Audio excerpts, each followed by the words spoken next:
Hi,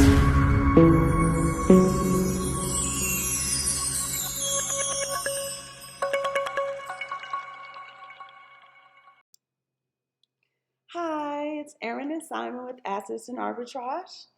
And today we wanted to talk a little bit about being aware and cognizant about the laws and the governance of the countries that you're traveling to, as well as en route travel. So, Simon and I, we were having a few conversations, looking at some articles online, and we're noticing that Americans, especially, get hemmed up in other countries for, I'm going to say, not knowing the law, but we know ourselves, right? It's also, I'm an American, I kind of do, I have these rights, I'm entitled to do this and do that while we're traveling through airports, taking trains, helicopters, all types of different conveyances, as well as the laws of the land in the country that you are living in, or even just extended travel and vacationing. Okay, so yeah, we got to talk about it. So we've seen a lot of stuff in the news lately, right? About Brittany Griner having an issue in the airport in Russia. And we're not here to judge anything about that. But the thing is as they will tell you, around the globe and especially in the United States, ignorance of the law is no excuse. So if you're going to have this kind of lifestyle portfolio where you move around, be in different places, you have to familiarize yourself with laws of different countries and some of the penalties that go along with them. Right. So, we've seen this. Another story came up somewhere in Dallas. A former NBA player is traveling with 7 ounces. He's traveling with marijuana and apparently some kind of ammunition, right? So he is, as I know right now, is he incarcerated? He's in custody. He's in custody. So he's currently in custody, and that's within the United States, right? You got to know the laws of the land, right? So one of the things we always we talk about here in Mexico, you need to have a lawyer on deck, at least one, but probably three. And we'll talk about it. So the first, you definitely need to have a criminal attorney. So if you have traffic stops and things like that, you can call this person and you can understand the law. That's what you need, that one for sure. Number two, it depends on what you're doing, but you'll probably need some kind of immigration attorney. If you're trying to get your residency, you're trying to get some kind of some kind of visa status, you'll need an immigration attorney. And number three, and if you're going to probably need a real estate attorney. If you're renting a house, buying property, investing in the land in the country, you'll probably need those three attorneys just so that you can understand the law and move around, right? Because this is a big deal. One thing is you're traveling, and then two, also when you are actually living in these countries or there for an extended amount of time, you're going to need to know the law because certain things that, you would say, oh, well, in America, that's not a big deal, or this doesn't carry a big sentence or something like that, where in another country it may. So we have to familiarize ourselves with the law, and I'll talk a little bit more about it. See what you want to say. Oh, but I was going to say, we tend to, and I think it's a human thing. We get used to doing things a certain way where we are and think that we can do things that way everywhere, right? And I think it's natural for people to think that what's legal in your state, even in the U.S., what's legal in your state may not be legal in the state next door, right? Or I remember when we lived in the U.S., New York and New Jersey have very heavy penalties for DUIs, whereas other states, a little bit lenient, it's easy for you to get your license back, right? The process is easier. The punitive punishments are a lot lighter. So to me, I think one of the take-home things that we want to have from the show today is, even if you're not familiar with the law of the land or what to do when traveling, just make good decisions. Just assume that if it feels not right, probably don't do it. just to be safe. Okay. All right. Well, shoot, I'm going. I'm gonna take it in another direction. So now we were talking about just in that part, the traveling. So let's talk about the part where you actually are spending extended time or actually living in one of these places, right? One of the main reasons we talk about this on a previous show. One of the reasons that we had moved abroad, we have 4 sons, 4 black sons. We didn't want them to be subject to the criminal justice system that is very harsh and punitive in the United States for black men. So we wanted to get them somewhere else, right? That was one of the, we talk about 10 areas of activity that we wanted to remove them from the criminal justice system. But here's the deal. No matter where you go, you're going to have to deal with the law, the police. You have to. You live there, you're going to have to deal with the police. You're going to have to deal with the law. So I can explain. We can talk about different ways, but I'll try to get through it pretty quick. So if you find yourself in a bigger city, you can blend in more, right? So the law may not bother you, may not notice you, may not even be problematic. But where the arbitrage is in the smaller towns, and that's where we find ourselves, in smaller towns. Now, in smaller towns, you're going to stick out like a sore thumb. That's just what it is. But it don't even have anything to do with race as much as it does you're not from here. Because you can go to a Caribbean country, you can go to an African country, you're black, you look like them, you can go to a place like Colombia where it's a lot of blacks, Brazil, but the thing is, they know you're not from there. So you stick out to the police. So then it's like, oh, you're from the United States. So all people from the United States are seen as wealthy or having money. So now you have been cited as people who have wealth and or money. And in that regard, you're going to have to learn how to deal with the local police officials and that's because here in Mexico, we're just talking about Mexico. I'm sure we spoke about this before, but the police aren't paid very well, right? So, I'm just saying it's just not paid. It's not like in the United States where police officers make a pretty good living, right? So police officers in the United States make a good living. They're unionized. They make a good salary, something you can raise a family on and take care of your business. But here, not so much. So here, the problem you run into is what would you call it? Shakedowns? Corruption and shakedowns. But how would you call it? Like petty corruption. Because in the United States, those police are corrupt, but they can't do the petty stuff. Right? They'll get caught right now. Yeah, they gotta do them. Yeah. But in third world countries, it's I would call it a very petty corruption. It's I see an opportunity, I create an opportunity through chaos or confusion. Okay. Yeah, that's how I would label it. Yeah, because over here, and I can't speak for every country, I'm just talking about our experience here and our experience we've had.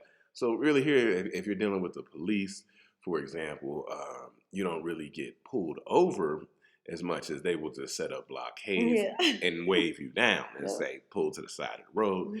And then now we're going to have a conversation to see what's going on. And, that is, it's a little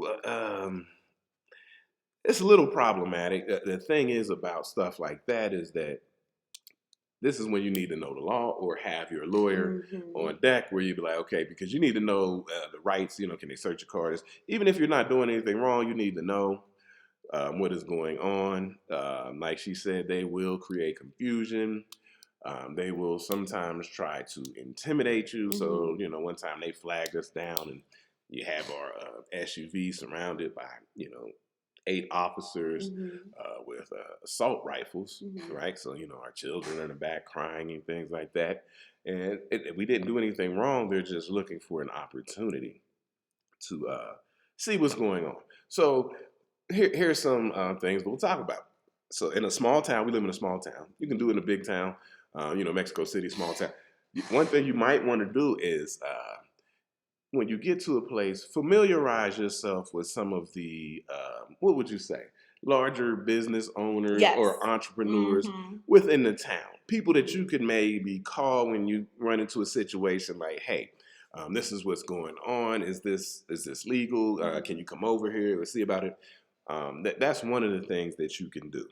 Two, you may not want to do this, but I think it could be something. You may want to just familiarize yourself with the police department. You get to a place, you go up to the police department, let them know, hey, I live here. This is what I'm doing. I'm going to be here for 3, 5, 6 months.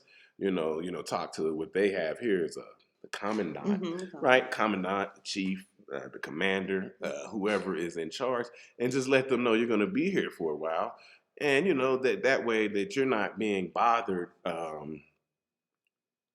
by the local, the police detail and stuff being pulled over. They say, hey, there's this family from the United States. They're going to be here for 6 months. This is what they're doing. They're running a business. And so, you could kind of let the people of the community know that you're here so you're not just bothered and, shaken down and all this stuff. Because you have to deal with the law no matter where you go. You're a black person and you live abroad. And let's just keep it honest. No matter where you go, people do not like to see black people from the United States doing well at all. Never. And, so you just have to understand that. You can go places where it's not as bad as the United States, but there's no perfect place to go. You'll always have problems. You'll always have trouble. I do want to just go back to a really good point that you made. I'm going to reiterate what he said. You definitely want to get in touch with business owners because they're doing business in the community. They understand how things are supposed to work. Yeah. But when you go to kind of check out the commandant, you get his business card. That way, when janky stuff happens, you can flash the card like, oh, okay, let me call the commandant and see if, everything is A-okay. And that'll get them off of you quick. Right? So especially if you don't have an attorney on retainer. Yes. And they're not expensive, right? It's absolutely worth it to have an attorney on retainer. The attorney that we have is actually, I can't remember what she said, but she's also she used to be part of the police department, just like the DA would be. Yeah, but she also used to be a cop. Like that's how she started. Yeah, so I mean, she would be similar to being like the district attorney, right? So she's within the chain of command of the police department here in the community that we live in. So as soon as you just say, this is who I'm calling, Cass get off of you like right now. Because if she finds out that you even had the intention, you didn't even have to do it. If she even thinks you have the intention to try to bribe money out of us, you're fired. And you were saying, we were talking in the car earlier, and hubby used to work for Cincinnati Fire Department. So he was explaining to me Fire Department. How he got on his FDNY shirt because his wife from New York, y'all. He was explaining to me how the union works because I've never worked for a union. So I was just trying to get a little bit more context, and he's going to explain it to you now. But they don't have that here. So it's what I would consider at-will employment. Yeah, so what you're going to have here is, in the United States, the police officers are backed by a union. So yeah, tell them just in case they're not familiar with unions. You see all these things that go on when they do things wrong, the union will fight. That's what the union is there to do. It's there to fight for you as a member of the union, whether you did something wrong, negligent, or not. So that is what the union does. But in these countries, these police officers are not backed by unions. And so also what happens is, they don't know who you are and don't know who you may know. Because this is kind of like, for example, something that happened for us about, 2 years ago actually works in our favor. So 2 years ago, there was an election. There was a new mayor, right? Wait, I gotta hear it. There's a new mayor. So they elected a new mayor here in the city that we live in. Oh, okay, here. Yeah, and then the mayor happens to live in the gated community that we live in. Right around the corner. So, yeah, Mary lives right down the street. So when we go running, we run past his house every day. So now when people know, oh, you live where the mayor lives, they don't bother you as much because they don't know if you're just going to go down and knock on his door and say, hey, this guy's doing this guy's doing that. They're harassing us. They're stopping us. So we haven't really had any problems lately because we actually live where the mayor lives. And also, in that regard, like I said, they don't know who you know. But then in that point, they do know who you know now, right? So now when they, anytime somebody run up on you, like I said, the first thing we do is get on the phone with the lawyer, and that's when she gets on the phone with the lawyer, and I'll just start videotaping and going live, right? And just Well, yeah, just but videotaping the whole situation so that we have it on tape, right? Because if I take this videotape back to somebody, whether it was that district attorney or the mayor, these people will be fired on the spot. So, and we're not trying to get people fired. We're just letting you know that when you get to these other places, you have to deal with law enforcement, know where it is, no matter what country it is, because law enforcement, it's just part of your everyday, and I mean, it's just part of your everyday activities, right? You're in another country, it is part of the daily activities, and you have to know how to maneuver it. You have to know how to maneuver it. You have to know the things you could do. We're not saying that law enforcement is bad, but I'm not a fan of law enforcement in general. Globally, no matter what country it is, you have to deal with them. You have to deal with them. You're in another country. You're not part of the country, so people will press you and try you in different ways than they might somebody who is actually from here. And you just have to be strategic. You have to make strategic chess moves. I want to go back to the union thing we were talking about. Okay. So I'm not sure how familiar you guys are with the unions, but one of the benefits of being part of a union is they will fight for job protection. Yes. They'll fight for raises. They'll fight to prevent layoffs or. Yeah. So I'm saying all of that to say that because these police officers do not have unions, that is why they create the opportunities to try to bribe money out of people, to plant drugs and do weird stuff in order to get money from you. They don't have that type of representation. So what they do is they look for opportunities where they can get a quick come up. A lot of times it's to their own detriment, but it is what it is. The other point that I wanted to reinforce is here where we live, because the mayor lives around the corner, they have 2 or 3 police details that rotate out. So what happens is, as we come through the gate, we always say hello, just like good morning, because we weren't raised in a barn.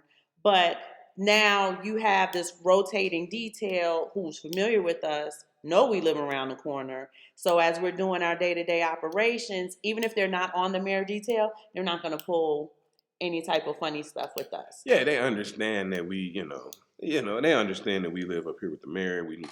And so they're like, well, we leave them alone. But and we're not trying to really bang on the police. But what we're saying is, when you go to these other countries and you're trying to build your lifestyle portfolio that we talk about all the time, right? You have to understand that this is part of it, dealing with law enforcement and things like that. Always remember, because I think sometimes I talk to people who live in the United States, and if you live there long enough, you don't really stand out. You don't really stick out. It's no big problem. But realize when you go somewhere else, you stand out. Whether you think you do or you don't, you stand out. Like I said, you can go to a country where everybody looks like you still stand out, right? And when you say you're a Yankee, your accent's different. Even if you go to a place like Brazil or Colombia and you speak perfect Spanish or Portuguese, you stick out because your accent is different. They say, okay, well, yeah, you speak good Spanish, but where are you from, right? And so you always stick out, and you have to be cognizant of that. Be cognizant of you sticking out and people watching you saying, where are you from? Where you come from? We tell the story before we went in the store. You went in the store. I think it was you. You were asking about something. We were trying to get something, and then the lady's asking, Am I Cuban? Or you're Dominicana. And it's like, well, so they know your Spanish is tight, but they know you're not from here. Because you can just tell in the accent. You know how it is. You somebody from New York, go down to Florida. Yeah, I know you speaking English, but man, that accent's different. I know you're not from here. I know you're from the NY. I know you're from up East Coast somewhere. And so they can pick up on that stuff as well. You will be watched. You are seen as being having wealth. We always mention our good brother Timothy Reed, right? He stuck out like a sore thumb in Colombia. Yeah. And like we said, they pocket watched him to death until he was killed. And, so you got to be careful. You have to deal with the law enforcement. You have to deal, that's just a part of your lifestyle portfolio, just understanding how we're going to deal with law enforcement and legalities as we're in these different countries. I also think that not just in dealing with law enforcement, and I want to bring it up. And before we bring that up, I Okay. think this would be a good opportunity for you to discuss what happened in Cuernavaca when we had to actually deal with the commandant. Do you remember when they pulled Oh you over man, with the so that was mostly my fault. You know, I was trying to be, I was above board? I was trying to be above board work with it. Mm-hmm. So I'll tell this quick story. So I had to walk down the street. This is Sunday morning. Walked down the street, went to the ATM, got some money. And I may have told this story before, but we'll tell it again. Not on the show. So I walked back up the street. I'm just walking. I went to the grocery store, grabbed some groceries. I'm just walking out here, got my book bag. They roll up on me. Boom. Stop me. Say, hey, where you going? You know, I said, all right, you know, I'm going back home. I got some groceries. They want to check my book bag. So, you know, it was two officers. One officer wanted to look at my book bag. And the other officer wanted to see my ID. So, you know, foolishly, I handed him my wallet and said, here's my license. It's stuck look. in the wallet, Yeah, so it's not even like we can like pull it out. We haven't had to pull it out for yeah, I just 4 because years. nobody needs to see it, so I just hand it to him, and I'm talking to the other guy looking through my bag, and then the guy, you know, he hands me my wallet back, and they say, hey, you can go, it's okay, and I said, all right, fine, and I go back, I walk back home, and then I look at my wallet, and 2,000 pesos are gone. Mm-hmm. And I'm sure I told this story. US dollars. But anyway, that's $100 back then. 2,000 pesos are gone. I'm like, oh, really? So they just took the money, handed my wallet back. So I walked back down there to the main street, and first police car I seen, I waved them down. And then, you know, we had a conversation, and I said, hey, they stole 2,000 pesos from me. Then other police cars showed up, and I told the same story. And eventually, the commandant showed up, and he spoke English, and I'm sure I've told the story. But he said, "Hey, you know what happened?" I said, "Well, then them guys took 2,000 pesos from me." He said, "Well, can I see your wallet?" I said, "Sure." He walked away with it. He walked up the street, and then he came back. He's like, "Here's your wallet." I said, "Okay, thank you." He said, "Is everything in it that's supposed to be in it?" And I looked in it, and my 2,000 pesos was back. I said, "Okay." He said, "We good?" I said, "We good." He said, "Disculpe." Disculpe. He said, "Disculpe." I said, "Disculpe." And I went, but these are the things, the opportunities that if you are not, you know, if you first get to another country, you may not be aware of, where people will try to take advantage of you because, you know, you're trying to do the right thing, be above board and work with the people. And then you say, oh, okay, so if it's going to be like that, then you have to kind of stand your ground in a different way so that you are not being victimized. I do want to drill down on just a few details that you guys missed that actually happened that he didn't mention. Uh-oh. So when just because you're telling the story, you're just telling it, but I wanted to mention when the guy asked for his wallet and he handed it to him, the other guy who was searching the book bag took the opportunity to distract him. Yes. At that moment. So we're talking like 30 seconds. Right? Like what? Yeah, By the time you look back, here's your wallet. So it just looks like even if you were at a traffic stop and you hit, I can't get my license out the wallet. It's just been stuck in there forever. You know, the police just going to hand you back the wallet. So it wasn't until he got home that I had asked for the cash because we were supposed to go do something. And that's when we realized, I said, baby, you said you was going to go get this and this is all you have? And he's like, what? Yeah. So we ended up going back down there. And two, the police car the windshield was smashed. And I want to bring that up because the windshield, I'm sure, was smashed for a reason, right? This is something that these people are doing in this community. Somebody probably got mad and busted up their windshield. So it was easy to identify the vehicle when it was time to identify the vehicle. Two, you know, the wife going to be on top of it. When we flagged down the police car, first thing I said to them is, I'm on the phone with the embassy right now. We're going to get that 2,000 pesos back. However you guys want to do this, let's do this. But I'm on the phone with the United States Embassy. And that's when they contacted the commandant because they don't want to have an international incident on their hands. So it's just kind of understanding the actual entitlement you have as an American versus the one that we imagine we have. But I just wanted to show you how they create opportunity through a little bit of chaos, confusion, distraction. Yeah, and that's one of those situations where people don't know who you may be. Right. And so, you know. She's calling the embassy. You got to tighten it up. We don't even know what she's doing here. Yeah, tighten it up because you come down here to Mexico City, you'll meet a lot of black people who actually work for the embassy. Mm-hmm. So We had a good friend who worked for the embassy, had a family and stuff. We knew, and so they don't know who you know and who you may be able to contact and who you are. So they got to kind of tread lightly a little bit, because you could be somebody. Hell, you could be somebody with just I don't know, 1 million TikTok followers, and you can just go live with TikTok, and you're like, oh, shoot, I don't want to be on TikTok, trying to rob these Americans. So they don't know who you are, and so they tread lightly, but. And it's not like I said, we're not trying to get after the people. We're just saying, when you go globally, this is something you have to deal with, and this part is the thing you have to put and be wary of as you build your life portfolio. Is you have to be able to deal with the law abroad, and a lot of people don't understand the laws abroad, and they will fall back on the laws from the United States, but they may not apply here. We had a show back, maybe a couple months back, a few weeks back or something. And, in the chat, I was talking to a gentleman about owning firearms in Mexico. And I just said, well, the penalty is very heavy for owning firearms in Mexico. And so it would behoove you to probably not own those firearms. I mean, you're talking about, you get caught with an illegal firearm in Mexico. I mean, we're talking about sitting down doing 10 years, right? And you have to understand that that's the law, and you can't say, well, in America, we can have fire. No, but if you come to another country and you break their law, and there's a certain law that they have set, you have to follow these laws. I often tell people who like to go abroad, if you want to be a firearm owner, Panama allows you to bring firearms. Mexico does not, right? We talked to a brother, a family. He wanted to move to Mexico. He wanted to bring his firearm, and I just told him, I said, hey, you can bring it, but if you get caught with it, you're gonna sit down for 10 years.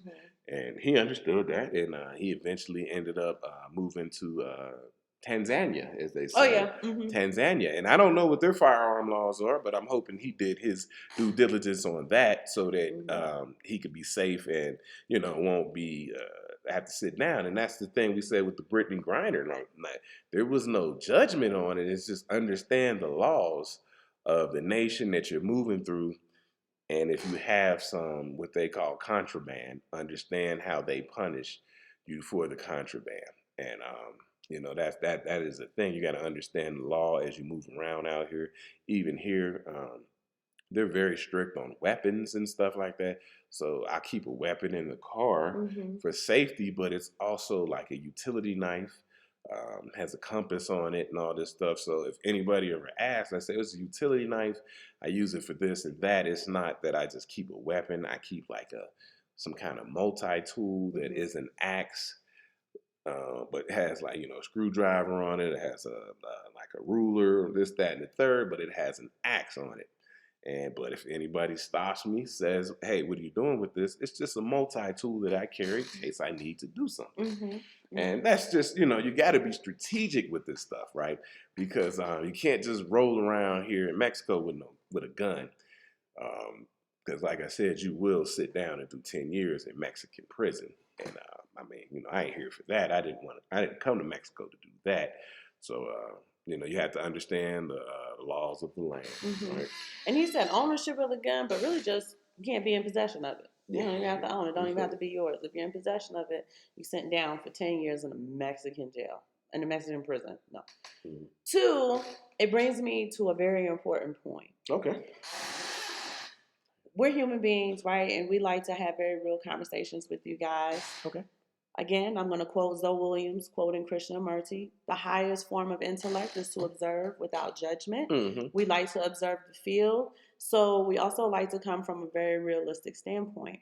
If you have certain vices and you want to travel, do your due diligence. It's important though, right? Because human beings have vices. They do, right? They have something called sex pacts. So instead of you being an expat from the United States, you are basically doing sex tourism.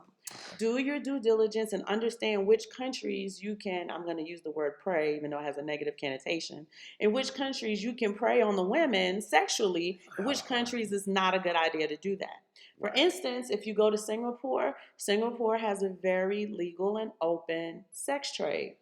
right? Okay. Singapore, Amsterdam, these red light district countries. Mm-hmm. You want to travel to those countries where you can do the things you would like to do from a legal standpoint.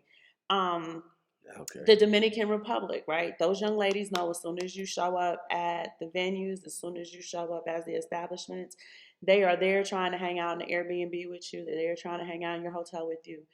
It's consensual, but it is transactional, right? There are certain other countries, it's probably not a good idea for you to go and prey on the local women, Mm. right? Wow. If that is the vice that you have. And no, we have that. These are real conversations we should Okay. have that people don't like to talk about.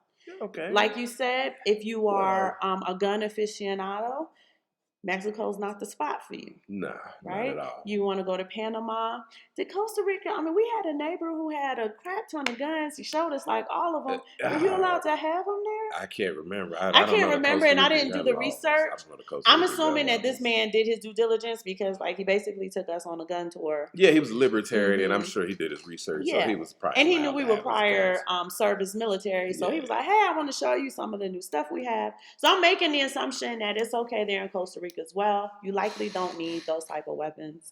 But I think you were the one who told me that in the UK, you can't have guns, so people get stabbed a lot. Yeah, they got So just nine. They're shanks understand, and all like, that hey, stuff. if I'm a gun aficionado, if I like to carry my 9 with me or whatever like that, I need to research the country that best facilitates that particular thing that I like to do. So so Take it up a notch. as they say, I'm going to pivot off of that, as Mm-hmm. they say.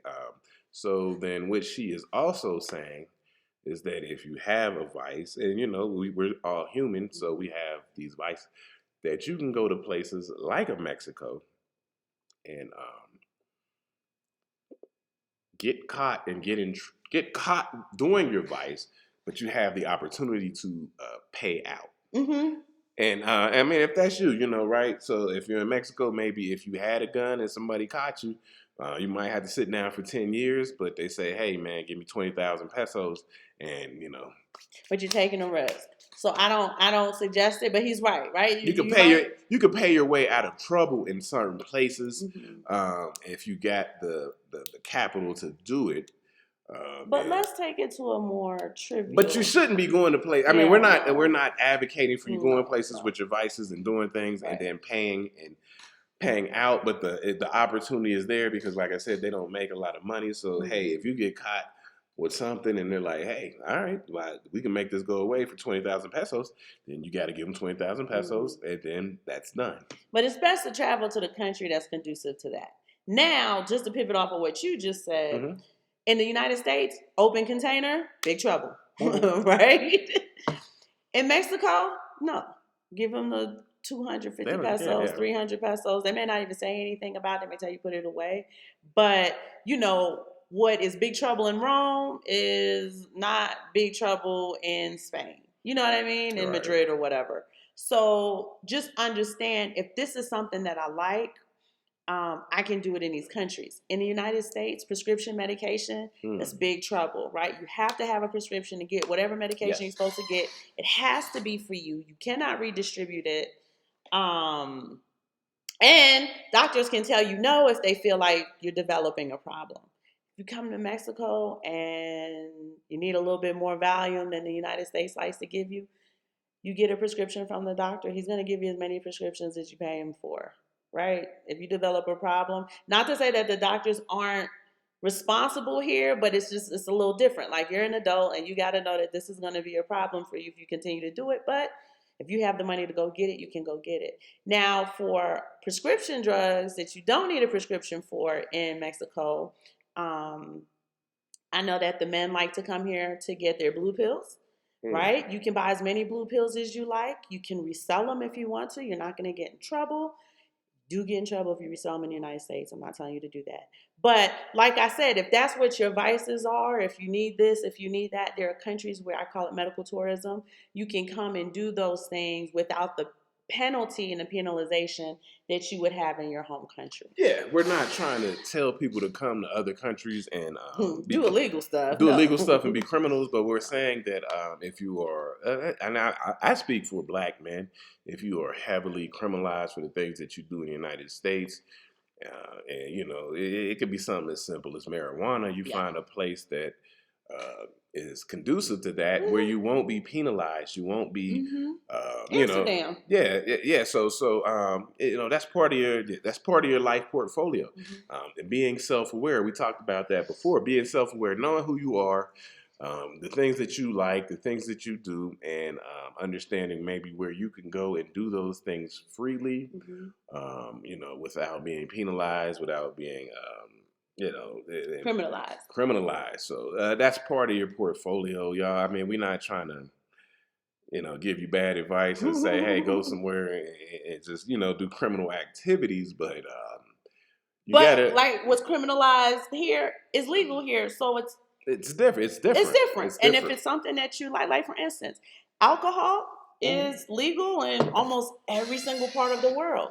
It is not in Iran. Do not go to Iran and look for alcohol. Do not bring alcohol with you to Iran should you have the opportunity to travel there. It is illegal. They're going to put you under the jail, and there's no telling what they do to you in their prisons. Yeah, and even simple as just being in Mexico, you can legal age of drinking is 18, right? Where in America, I mean, I assume it was 21. You know, I haven't been there in a while, but 21. So if you are drinking under the age of 18 in America, right, that's trouble. You're breaking the law. But if you come over to Mexico, you can drink at 18. They don't card you or anything. But I'm just saying, if you're 18, they just say you can drink. But they don't even card you here. They're just like, did your mom send you? Yeah, here. Right. In Europe, I think it's 13 because they can drink wine. Yeah, I don't know about Europe. You know, it's wine. I don't know about beer and vodka, like liquor and stuff. But 13-year-olds can consume wine legally in Europe. I'm not a big fan of Europe, so I don't do a lot of research on Europe. You know, but I was just naming how, you know, if anybody ever saw a 13-year-old consuming alcohol in the United States, they would have a heart attack. Yeah, somebody's parents. Somebody in Europe is going to look at you and say, what's the problem? Well, what's wrong? What's going on? What's happening here? So it's just, we're just saying and we're not encouraging teenagers to drink. We're just saying if, as you're traveling, as you're building your life blueprint, like he said, if you have certain things that you would like to do, if you want to have possession of firearms, if you kind of feel like I need the medication, I don't want to pay as much money for it, right. And I don't want the hassle of having to go to the damn doctor every time I need it. Just understand that medical tourism, there are countries like Mexico and all down Central America where you just pop into the pharmacy, get what you need to get. Something as simple as birth control, right? I'm not talking about class ones, Percocet and stuff, but something as simple as birth control is, I think I paid $1.47 for it equivalent. And I get a month's supply. I don't have to go to the doctor to re-up and all of that other stuff. I just walk into the pharmacy. I can buy as many boxes as I want to and do what I need to do as a woman. Yeah. So, especially too, how they're cracking down with the Plan B and all that stuff. You don't have those issues in other countries. So you just want to be cognizant on when I travel, what am I allowed to do? What is it okay to do? And what is it not okay to do? Right. We know as Americans, you cannot even get through TSA with an open bottle of water. They're going to make you throw that water out. Yeah, and let me tell that. Yeah, I'll tell the story, you know, and because we were talking about the Brittany Griner moving through the airport with stuff. So we came from Texas, San Antonio, flying back from San Antonio into Mexico City. I get through all the TSA, immigration, everything. You know, so we got everything. We got our luggage. We're ready to leave the airport and go catch a cab. And as I'm leaving the airport, you know, they got two agents here with German Shepherds. German Shepherds smell something in my luggage. And I'm like, and they said, no, we got to go look at your luggage. I'm like, all right, I don't have anything. So what is it? So it turns out I had a half-eaten roast beef sandwich. It was good. And they said, you can't, because, you know, when you go to other countries, you can't really bring agriculture. So, I mean, because I had lettuce and tomato on it, and you can't bring stuff from other countries like that. And so basically, it just made me throw it out. But I'm like, damn, I can't get through the airport with a roast beef sandwich. You got to know that you can hardly move through the airport with what we call, and I call contraband, right? So that's something to keep in mind, you know. And like they say, ignorance of the law is no excuse. I didn't know. I just said, oh, okay, I'll just throw it away. No big deal. I'm Mm-hmm. sorry, and they just let me go. We just walked out the airport and got our cab. But you have to know when you move through these airports, the things that you bring, like she said, the water.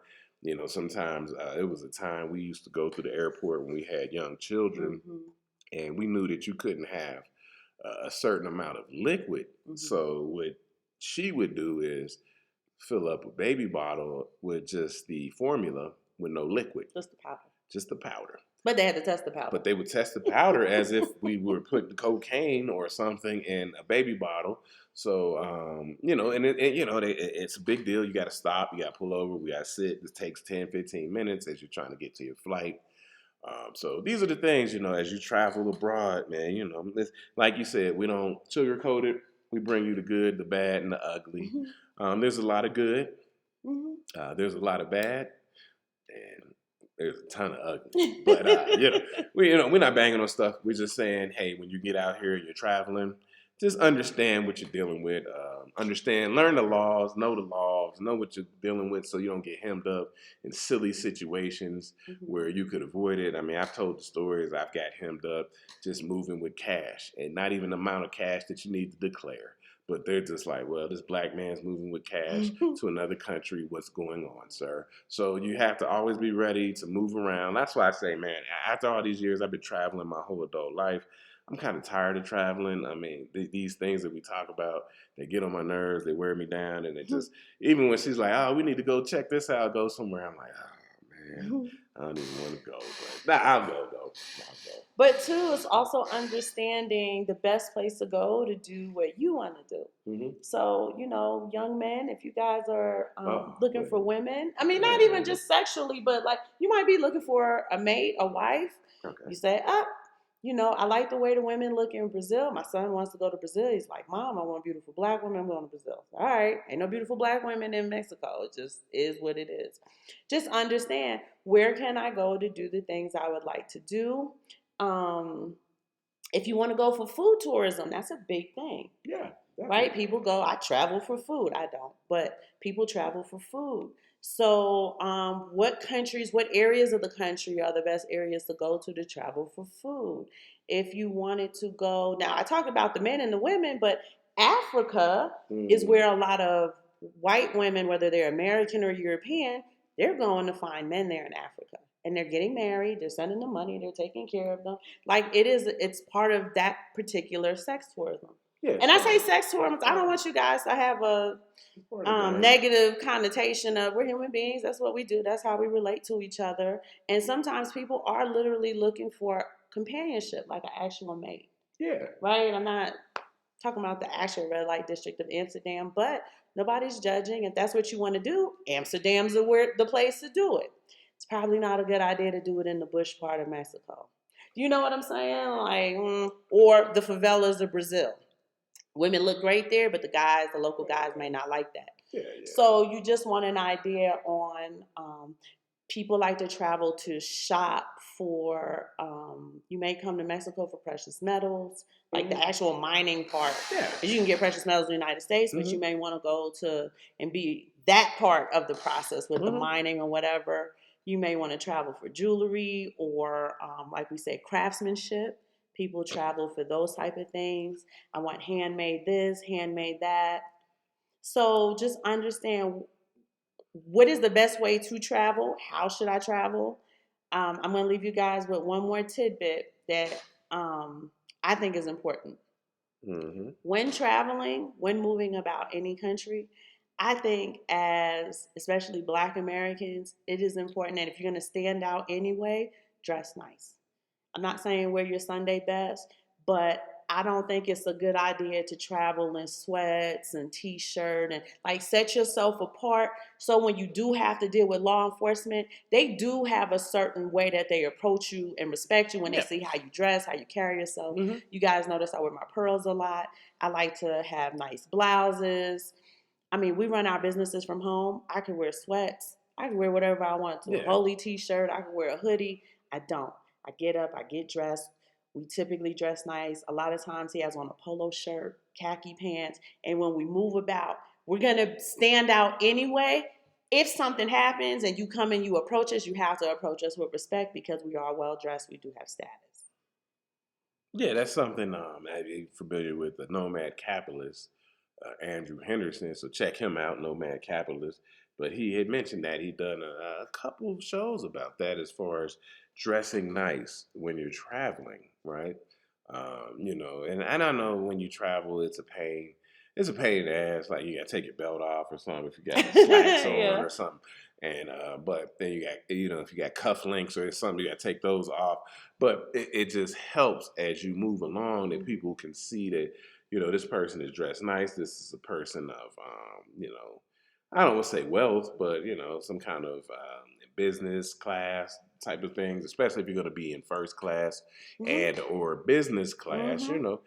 Just put on a nice outfit to travel. I know a lot of people like to put on things that are comfortable to travel because it's a long day. We know it. You're gonna be in the airport. Hell, last time we went to the United States, we had to sleep overnight in the Las Vegas airport only because that's the only way that the flights linked up, right? Like we had to fly to Las Vegas, we had to spend the night and sleep in the airport, and we couldn't go get a hotel because wasn't enough time, right? You get there at 10 o'clock, flight leaves at 6, you just got to stay here.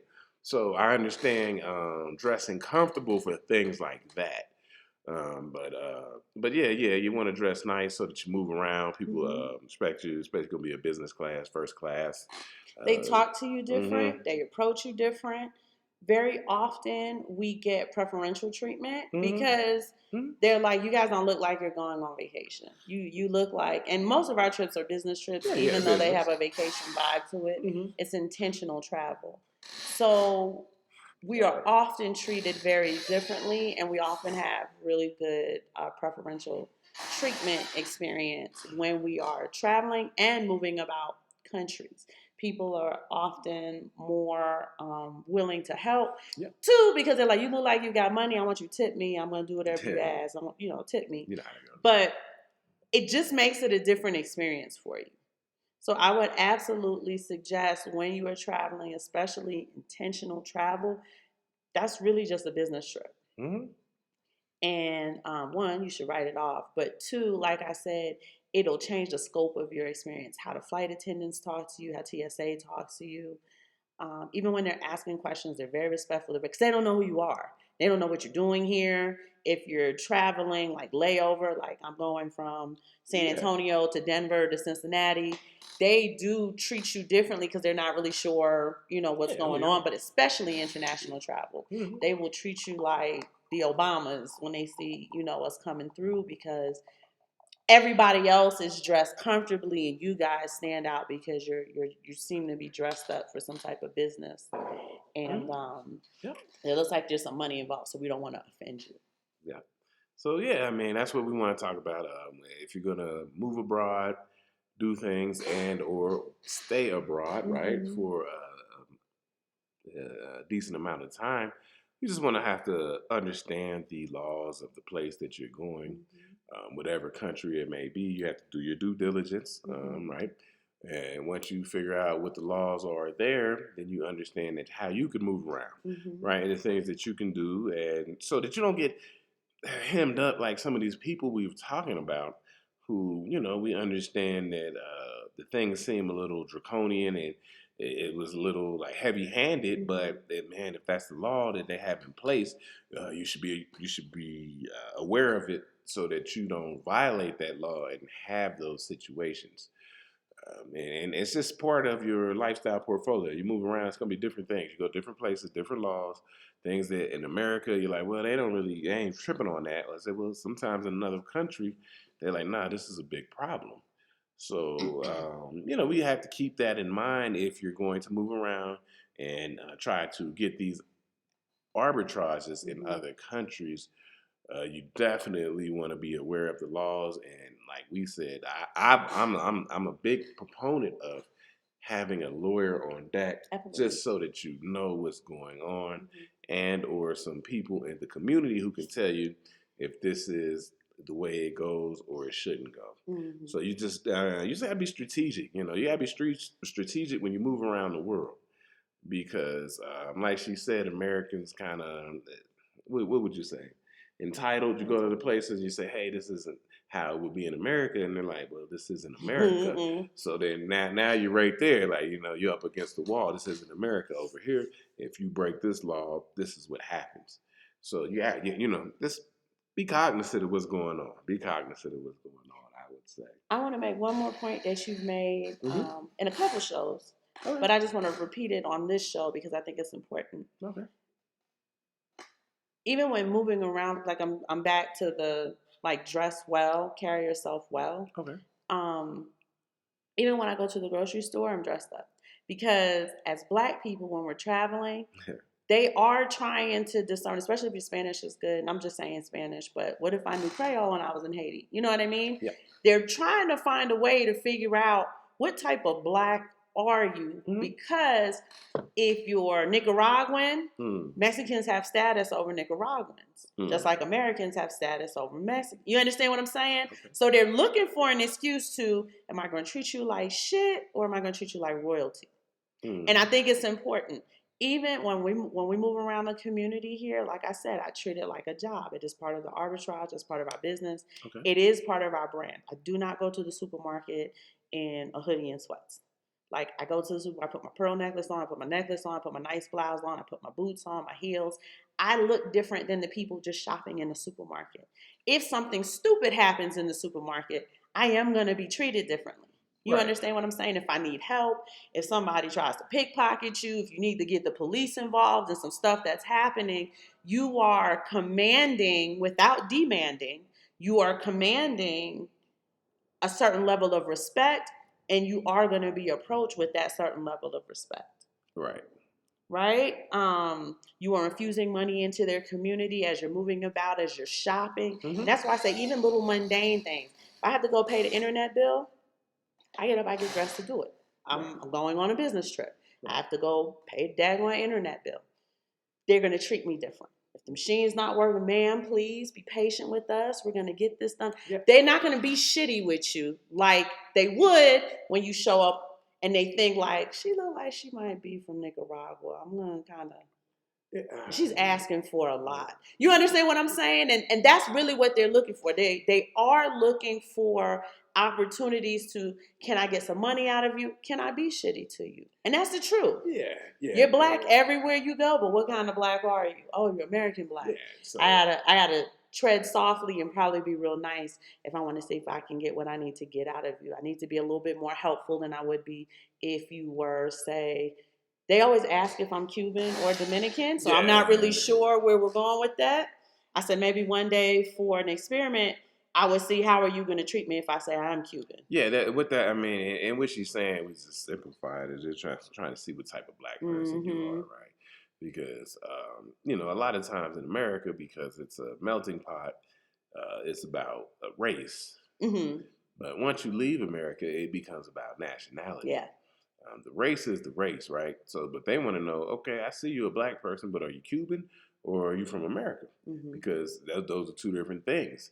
And so that's one of the things that you'll notice once you leave the United States and you just move around. It's about nationality more so than race, because like she said, they, you know, if Nicaraguans or Hondurans or Salvadorians come to Mexico, they'll have a lower status than Mexicans. But they are the same race, but it's a different nationality. So there's things that you keep in mind as you move around and you do these things. None of this stuff is perfect. You know, like we said, it's a science experiment. You go out there, you see what you can do. And it's about being strategic. Yeah, like there was a point where I would go to the supermarket and I noticed how I was treated when I run my little errands and I got on my Nikes and my sweatsuit. Cute sweatsuit, right? Cutest sweatsuit you ever seen. Maybe. But when I show up and I have my blouse on, my hair is straight.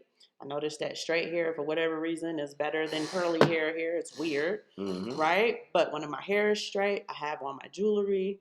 I carry myself. I have my purse, my heels on. I am treated like the Queen of England. Yeah. Stuff gets done quickly, efficiently. People are overly helpful to the point where it's like, we don't need anything else. We're good. Thank you so much for your assistance. And this is what we're talking about when we say we like to do things in a strategic manner. I consider it conducting business. But, you know, other people are like, well, I would like to be more comfortable. you can look business casual. You're still going to stand out from, we live in a rural area. Everybody here wears sweatshirts, hoodies, t-shirts, jeans, sneakers, right? This isn't a big city where you're going to a corporate office to go to work every day. Yeah. So even if you just have a nice blouse on and maybe some jeans and some shoe boots, you are going to stand out. I always say he looks like an NFL coach, but he wears these great polo shirts and he's got these nice khaki pants. He looks great in his clothes. People treat him the way a black man should be treated. Like, that's God's honest truth. They treat him the way a black man should be treated. And we just get business done in a more efficient, helpful manner. So we just wanted to kind of share that with you. I know Andrew Henderson talks about that, but we've been doing that. And we know that, like, what he's saying, that's 100%. It's the absolute truth. Where you may not notice it in America, I don't know if that works in the U.S. or not. I think that it would, though. I think if you showed up at Starbucks and you had on a really nice outfit and you were I think the barista's going to talk to you different than if you showed up in your pajamas. Yeah, so we didn't want nothing, man. We're just talking about the law. Know the laws as you move around, because a lot of stuff has been in the media about these people moving through these airports and not doing the right things and having some problems and stuff like that. So, it's something to keep in mind. Know the law if you decide to live somewhere and or reside and be there for a long amount of time. Understand the laws. And the amount of trouble that people get into when they go to countries looking for contraband, and that's not the country to look for contraband in. Yeah, well, see now, now that's taking it to the next level. Yes, you're right about that, but we're trying to keep it above board as far as that. When I say contraband, like I said, you go to Amsterdam, you can smoke all the weed you want to, and ain't no telling what else they have on the buffet table, right? If you just want to be in an altered mental state, it's probably not a good idea to do that like in Puerto Rico, right? Like you have to. Yeah, you have to do your due diligence if you're going to go out and about and be out here in these different countries. So, but that's all we want to talk to you about: knowing the law, having lawyers on deck, being familiar with the law. Where you can go, understanding the penalties for some of the things that you may like to do that some of these countries do not accept. So you got to know these penalties, and then you can weigh it out and see, like, is it worth me having this or doing this in this country when it is very harshly penalized? So, these are things we have to do. We're just chopping it up, man. Know the law, understand the law, and that's it. What else we got? Nothing else? We got, let us know, give us some feedback. If there's some shows you want us to see, we still got to do what? Bitcoin to zero. Yes, we have a lot of shows on deck. Yeah. I haven't been feeling great, so y'all take it easy on me. We've been trying to do some easier shows so I can kind of rest and get back on the mend. I am his helpmate, so I had to, help with the business and stuff and get back on track. We do want to thank you so much for your thoughts, your prayers, your wishes. I am feeling much better. I still need to rest a bit. We are going to be back on Monday. We're going to be back on Monday. And if you guys need anything, you have our email address. We do respond to all emails. We love your comments, your chats, and we're asking for you to share our content. All right. Bye.